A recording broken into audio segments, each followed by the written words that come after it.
Xavier Niel naît en 1967 et s'intéresse très jeune à l'informatique. Il crée des services de Minitel Rose et investit dans des peep shows et dans des sex shops. Il gagne ainsi son premier million à moins de 24 ans.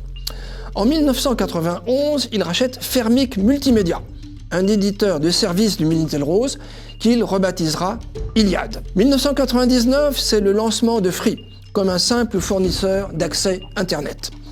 2006, c'est l'année noire. Niel est condamné pour, je cite, recel d'abus de biens sociaux à 2 ans de prison avec sursis et un peu plus de 400 000 € d'amende et de dommages et intérêts. Il s'en remet et lance en 2008 l'offre de téléphonie mobile Free.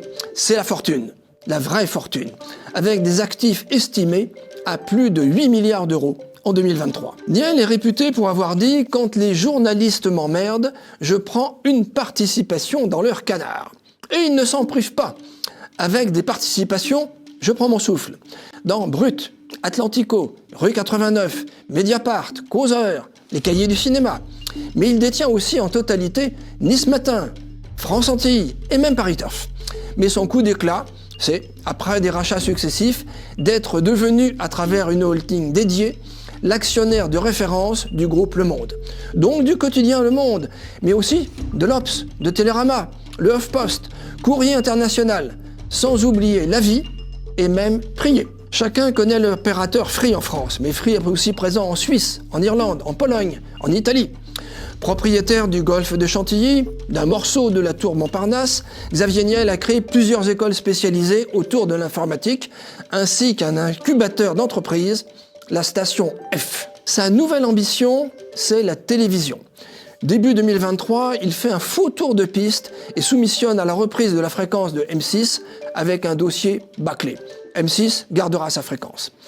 Mais ce galop d'essai n'est pourtant pas du temps perdu. Il se familiarise avec le successeur du CSA, l'Arcom, qui attribue les fréquences. Il rencontre des producteurs de cinéma ou de musique, des artistes, des syndicats. Son véritable objectif, c'est de shipper ces fréquences à Bolloré dans 2 ans. En 2025, les fréquences de CNews et de C8 seront à renouveler. 2025 plus 2 égale 2027, l'année de l'élection présidentielle. Xavier Niel sait compter.